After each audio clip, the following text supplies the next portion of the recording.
Well, what do you know, we got the very first episode of Billy and Mandy, and it premiered less than 2 years before the actual series began. It reminds me of another series that aired on the same channel and also had its pilot air 2 years before its respective series started. I can't quite put my finger on it. Anyways, we begin with Billy playing with his toy soldiers and monster action figure. In the middle of playing with them, Mandy shamelessly melts one of the toy soldiers with a magnifying glass, giving us a glimpse of the kind of psychopath that she is. Aw, he had a wife and 2 kids. He's better off now. So, right off the bat, the backgrounds all have shades of yellow. I mean, why is that? The grass is yellow, the trees are yellow, the houses are yellow, the furniture is yellow, hell, even the sky is yellow. Why does everything gotta look like piss? Wow, that's a great first impression. It looks like something that you see straight from Game Boy, except instead of shades of puke green, you have shades of piss yellow. Thank God the episodes after that include more color, otherwise I would be forced to watch TF2 Sniper's Fantasy whenever I watch this series. Anyways, Mandy demands to see Billy's hamster, Mr. Snuggles, where we learn that it's his 10th birthday. Which, hamsters don't live that long, they live about 2 years max, but whatever. From what we see of Mr. Snuggles, it looks like that he's well on his way to kicking the bucket, which is something Mandy takes note of when we see him for the first time. Billy then foolishly decides to demonstrate Mr. Snuggles' trick, which involves him turning rabid whenever somebody says kiss kiss. Mr. Snuggles, kiss kiss. Good boy. That was more of a bite than a kiss. Apparently, Mr. Snuggles used the last of his remaining energy as a swirling vortex of pure evil spawns in Billy's room. Mandy decides to stick her finger in the vortex to taste test it. There's a well-known theory that Mandy tasting the vortex is the reason why she became progressively more evil as the series went on. So in a way, she was sort of like Walter White minus the drug dealing. The theory was so good that the creator himself, Maxwell Adams, decided to make it canon.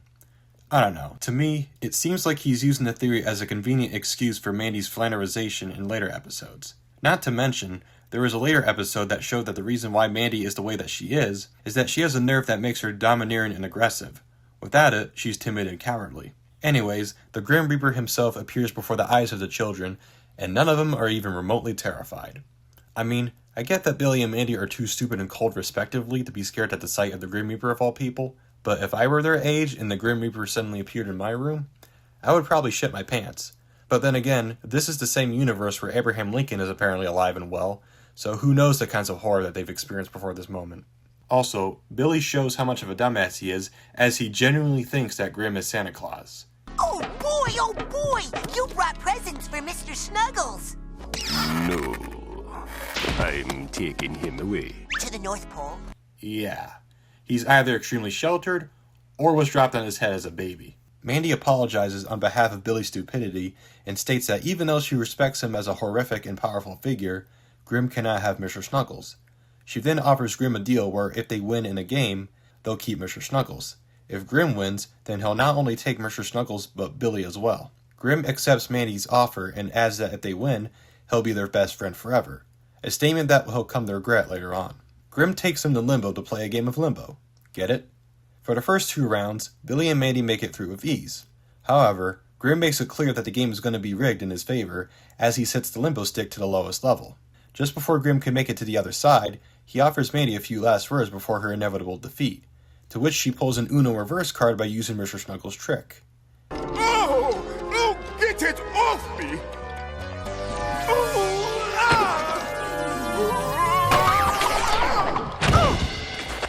You lose. And just like that, Grim is forced to be Billy and Mandy's friend forever. The episode ends with a pillow fight between Billy and Grim's detached body, while Mandy gives a devilish smile, knowing that she managed to beat Death himself.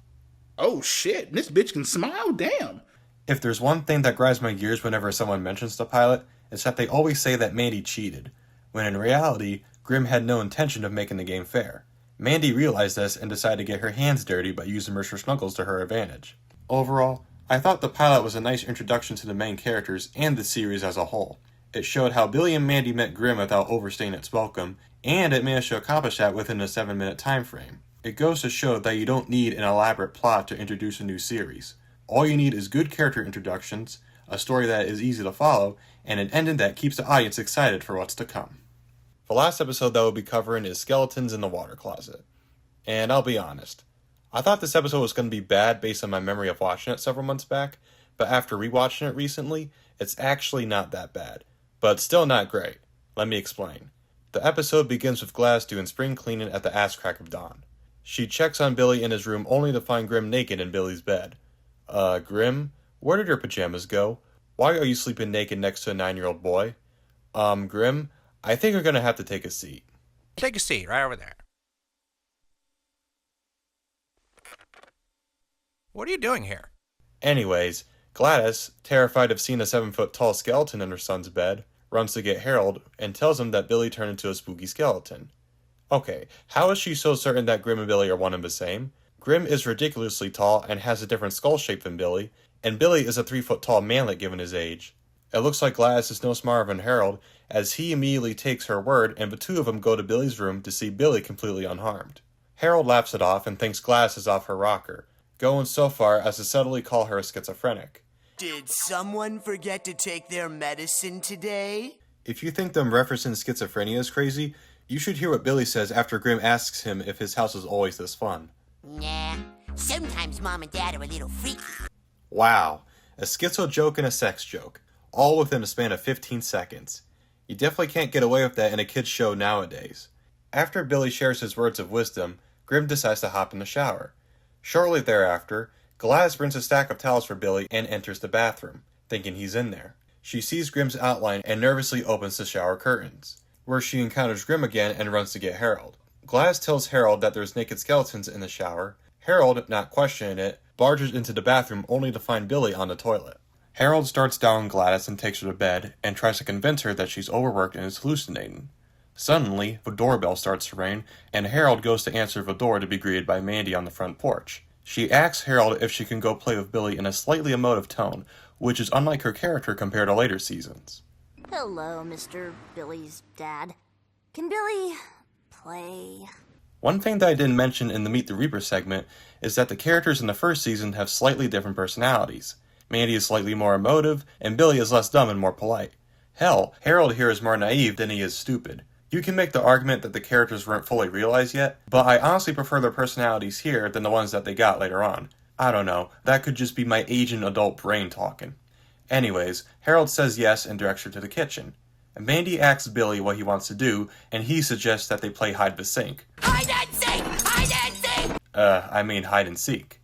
Mandy agrees and both make Grim it. Meanwhile, Gladys tries to convince herself that her encounter with Grim is all in her head, but is quickly overcome with the thought that Billy is in danger.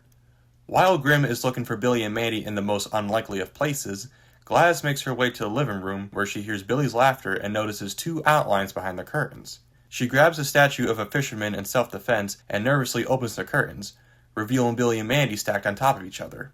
Damn, the show definitely would have ended a lot earlier if Gladys hadn't hesitated to bash them over their heads. Thankfully, Gladys doesn't act on her intrusive thoughts as she goes to embrace Billy, relieved that he isn't in any danger of spooky, scary skeletons. That is, until Grim shows up and finds Billy and Mandy, to which Gladys promptly loses her shit.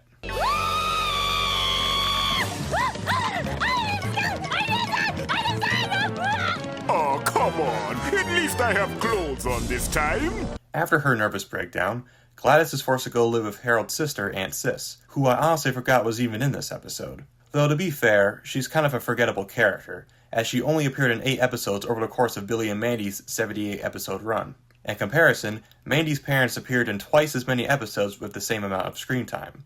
So yeah, that's pretty much how the episode ends. So with all that being said, why don't I like this episode? Well, it's because nothing ever happens. I mean, think about it. All that ever happens is that Gladys gets spooked by Grim 3 separate times before getting kicked out of her house. I can summarize the plot of this episode in less than 5 seconds. Not to mention, having the episode strictly take place at Billy's house doesn't make it feel any less repetitive. I know that there are a lot of episodes that take place in only one location, but at least something new happens in each scene. With this episode, they just repeat the same gag in a different way until the end. It all comes down to being a filler episode. Which is what I would say if it didn't get a sequel in the form of Grim vs. Mom. If this video blows up and becomes a series, I might cover this episode in the future. Bottom line, you can take this episode out of the show and it changes absolutely nothing in the long run. All the information that you need regarding Gladys' relationship with Grimm is in Grimm vs. Mom. It's got better pacing, better jokes, and a storyline that doesn't come across as repetitive or predictable. If you're somebody who doesn't care that a gag overstates its welcome to the point that affects the pacing of the plot, then Skeletons in the Water Closet is up your alley. But if you're somebody who's picky like me, who can't stand to see a joke repeat multiple times in one sitting, then this is an episode that you can easily skip. If you made it this far to the end, then I want to say thank you, because it really means a lot to me. If you like this video, if you want to see more of this, then obviously hit like and subscribe. But until then, I'll see you in the next video. Take care, everybody.